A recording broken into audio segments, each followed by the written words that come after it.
भारत माता की। आणि आता आपण बरेच वेळापासून ज्यांच्या भाषणाची आतुरतेने वाट बघतो अशा नितीनजी बद्दल काय सांगायचं। नितीनजींचं फक्त नावच काफी आहे, कहो दिल से। मी नितीनजींना विनंती करतो की त्यांनी या सभेला संबोधित करावं। महाराष्ट्राचे लोकप्रिय उपमुख्यमंत्री देवेंद्रजी, आदरणीय प्रफुल्लभाई, जोगेंद्रजी, सुलेखाताई, आपले रामटेक लोकसभा क्षेत्राचे उमेदवार आदरणीय राजू पारवे, आशिष जयस्वाल, पाशा पटेल, त्याचप्रमाणे आपल्या महाराष्ट्राचे अध्यक्ष आणि आपल्या नागपूरचे आपल्या सगळ्यांचे प्रिय चंद्रशेखर बावनकुळे, परिणय फुके, सर्व मंचावरील आमदार प्रवीण दटके, कृपाल तुमाने आणि उपस्थित सर्व बंधूंनो आणि भगिनींनो, अजूनही लोक येऊन राहिलेले आहेत। आपण राजू पारवे आणि मी आज जो फॉर्म भरणार आहे त्याकरता आमच्यावरचं प्रेम व्यक्त करण्याकरता आपण हजारोच्या संख्येने उपस्थित आहात। त्या सर्व जनतेला मी मनापासून अभिवादन करतो आणि त्यांना खूप खूप धन्यवाद देतो। माझ्या बांधवांना आणि बहिणींनो, 10 वर्षापासून मला नागपूरचा लोकसभा सदस्य म्हणून काम करण्याची संधी मिळाली।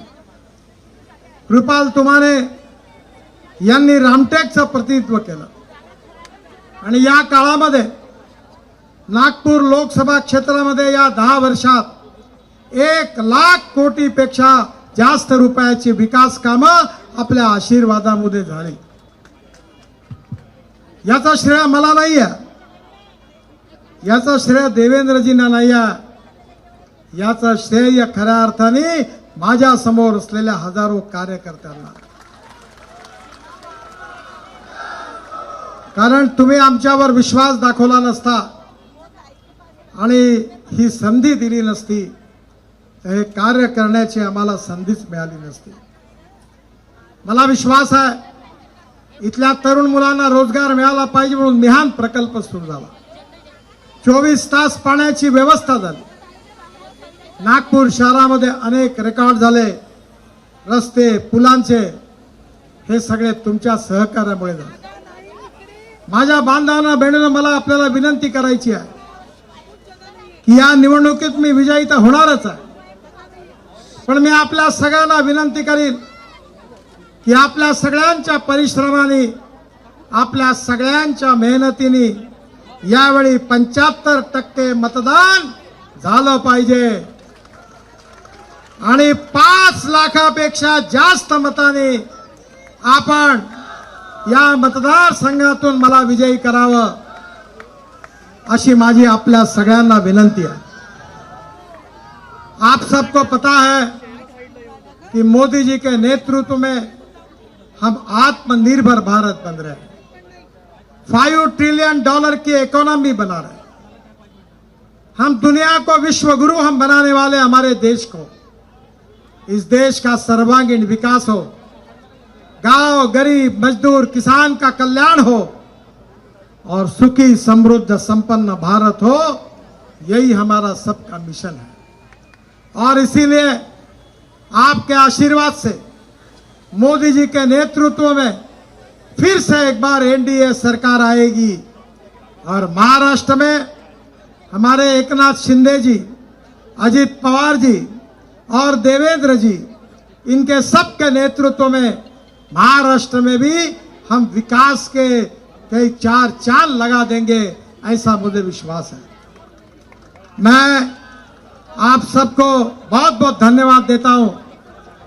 आज मैंने हमारे कार्यकर्ता को कहा था कोई बस लगाना नहीं, कोई टैक्सी लगाना नहीं, कार्यकर्ता अपने वाहन से आएंगे और आए। आप कोई गाड़ी आपको नहीं मिली। 50,000 लोग भारतीय जनता पार्टी पर, नरेंद्र मोदी जी के ऊपर, देवेंद्र जी और बावनकुळे के ऊपर, मेरे ऊपर, प्रफुल्ल भाई के ऊपर, राजू पारवे जी के ऊपर, सुलेखा ताई, जोगेंद्र कवाड़े जी के ऊपर आप प्रेम कर कर यहाँ आए हैं। उन आई हुई जनता को हाथ जोड़कर अभिवादन करता हूं और मेरे साथ जोर से कहिए, भारत माता की, भारत माता की, भारत माता की। अगली बार, अगली बार, अगली बार, अब की बार, अब की बार, अब की बार। अभी एकनाथ शिंदे जी थोड़ी देर में पहुंचने वाले हैं। हम दोनों फॉर्म भरेंगे तो हमारे साथ वो रहेंगे। उनको भी मैं अभिवादन करता हूं। बहुत बहुत धन्यवाद। नमस्कार। एबीपी माझा, उघडा डोळे बघा नीट।